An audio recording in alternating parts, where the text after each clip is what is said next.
it's a new trailer for the book written by our guest coming up here. I'm just going to bring her in because I'm so excited about it. Barb Jones is our guest. Welcome, Barb. Hello, how are you? That is about the most exciting thing I've seen in a long time. People come up and hold up their book and we talk about it, and that's fun. But a trailer, that's exciting. Did this book Yes. just come out or it's coming out? It just came out in June. And by the way, since I can't see that far, tell us the name of the book. Rise of the Hunter. Rise of the Hunter. And I've got the cover of it right here. Let's look at the cover. The cover is exciting too. In fact, the same kind of feel and logo goes. Now, this is part of a series? Yes, it's the first in a new trilogy, but it's part of the Blood Prophecy series. This is actually told, yes, Blood Prophecy, and it's told from the villain's perspective, where my villain thinks he's the hero. I think he's a hero, but of course. Now, this is the first of 3 books in a series. Yes. I have no idea how you do that. Do you write all 3 or sketch all 3 out? No, I write by the seat of my pants. So I let my characters talk to me, and they tell me what to write, so to speak. And this isn't your first series, is it? Pardon? This is not your first series, is it? No. Blood Prophecy is my first series, and then I have another series, Heaven and Hell, and then I have upcoming standalones. Right. Now tell us about your genre, because this is what's fascinating to me. I love supernatural and horror. So it's just anything that goes bump in the night just catches my attention. Now, but also you're a romance. Is the romance part of this series? Yes. All your books. So there's a touch of romance in all of my books. Yeah. You can't get away from it. Yeah.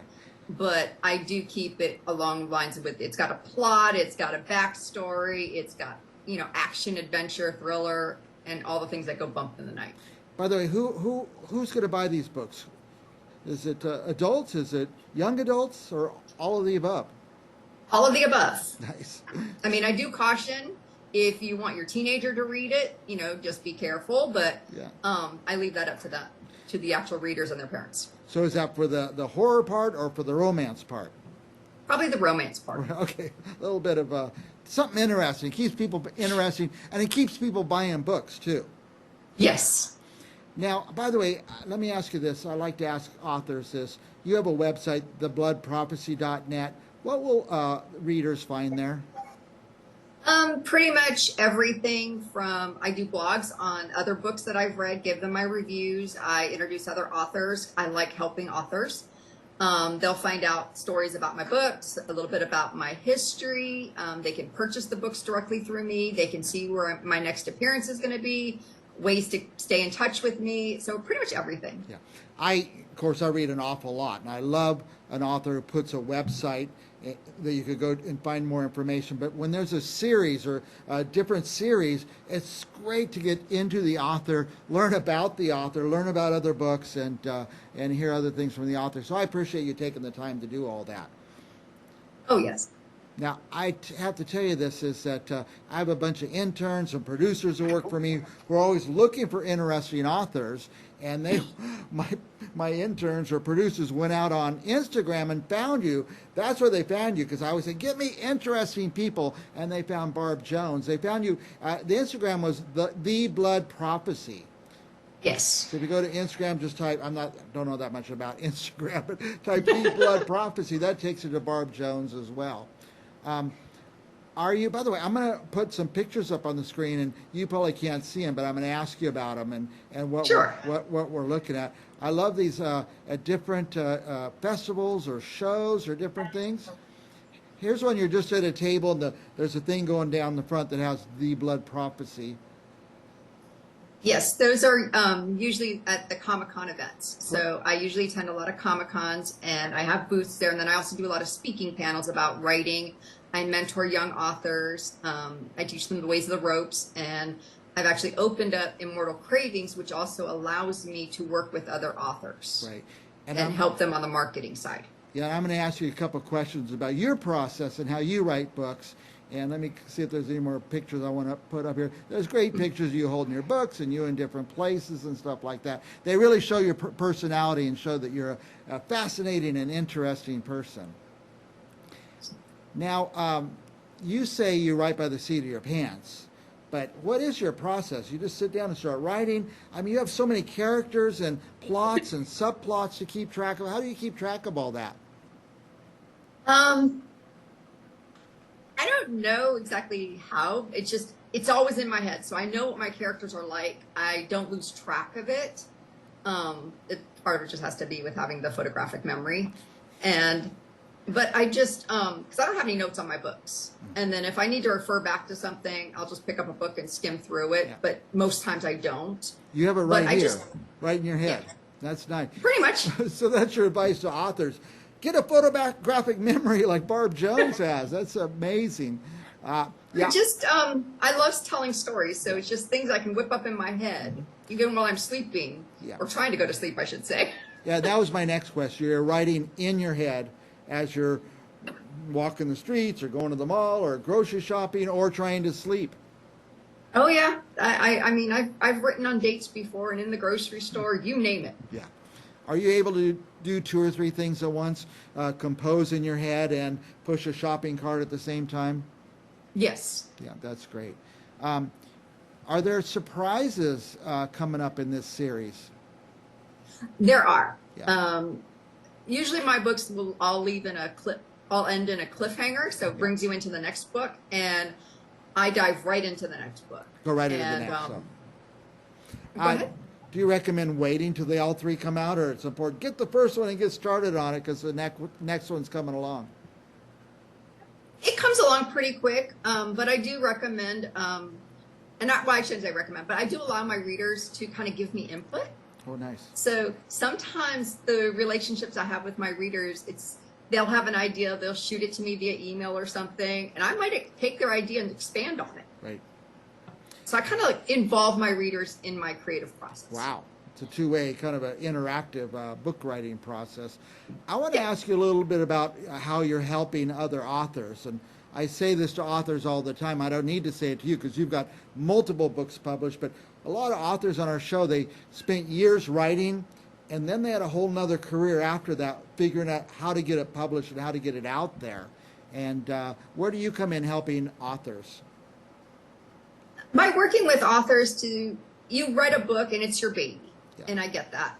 But at the same time, you're not going to get your book in the hands of readers unless you do some interactions with your readers. You get yourself out there. Mm-hmm. And so I work with authors to kind of introduce them to some of the techniques that work in, like, have you thought about different places, like out of the box thinking for book signings? It doesn't always have to be a traditional book signing per se, right. But have you gone to your local coffee shop? Have you done these things? And so I work with authors to kind of navigate them and teach them all the ins and outs, that it's also a business side. Yeah. If you want to sell your books and you want to get your books in the hands of readers, you kind of have to promote yourself. I'm surprised how many of these creative types who can write a book and get it published, but they don't have that little business sense. Yeah. And that's why Barb's done this. She's done it a lot. She's been down the road. She's a great person to talk to say, how do you get to where you are? I have seen 2 coffee shop signings, just places I happen to go all the time. I thought, this is fantastic. And I'm a sucker. When I see somebody sitting at the table selling a book, I buy it because I'm meeting the author. I get the author's signature right then and there, and I feel like I know them a little as I read the book. So that's a lot of fun. So. Oh, exactly. Well, let's talk another minute about the most recent book. I'm going to put the Rise. Help me with it because I can't see the screen anymore. Rise of the Hunter. Rise of the Hunter. The cover is up there. It looks very mysterious. It is. The cover looks very mysterious. Where will someone go to get this book? Your website, of course. You can buy it direct through me, and when they buy it direct through me, I also will personalize it and sign it and ship it out to them. You can go to independent bookstores. You can go to Amazon, Barnes & Noble, anywhere online, at all the major retailers. You can go to Google Books. So pretty much anywhere. Yeah. And, I don't have a favorite. I do Amazon because that's all I know how to do. I press a button. It shows up, no shipping, right to my door, a lot of times the next day. A lot of authors always say Barnes & Noble. That's the first thing off their lips. Is there a special relationship there? I treat all of them the same, so I advertise all of them. I don't have a favorite, but I will say that I have partnerships with indie bookstores, such as like the Book Dragon in the UK, so you can find all of my books in the UK. Nice. And with a Small Town Stories here in Florida as well. I like my order for purchasing, number one, directly from the author when I see them. Number two, from their site, because like you say, you Yeah. personalize it a little bit. And maybe, I don't know if it does or not, but I feel like it puts a little more money in the pocket of the writer, and it doesn't cost me anymore usually. So, and then thirdly, I go to one of those big online places. So, Yeah. I could talk to you all day because you're fascinating, your process, how you market books, things like that. We're running out of time, but what else would you like to say to our viewers? Give independent authors a chance. Don't always look for the big name brands like Stephen King and all them, but give the smaller authors a chance. You might be surprised. I'll add this, is if you are a book buyer like I am, and you don't have to just buy one. I like to buy 5 or 10 and hand them out to my friends and say, hey, I'm going to start reading this next week. Why don't you read it too? And we have so much fun doing that. So also, I go to parties. People always invited me to their house for dinner. I always like to take something, so I always like to have some books on hand instead of a bottle of wine or something Yep. like that. So, and what do you give people for Christmas and their birthdays? Books are great for that too. So, Exactly. so I recommend go to thebloodprophecy.net or go to Instagram, The Blood Prophecy. Buy Barb Jones books. She's very cool. Thank you, Barb. I always love to have you on the show. Thank you so much for having me. And I'm going to close out here with the cover of the newest book. I can say it this time because I've said it 10 times, or maybe not. Rise of the Hunter. There it is, Rise of the Hunter. Thank you so much, Barb. We'll be back with more Breaks on Books right after this. Thank you.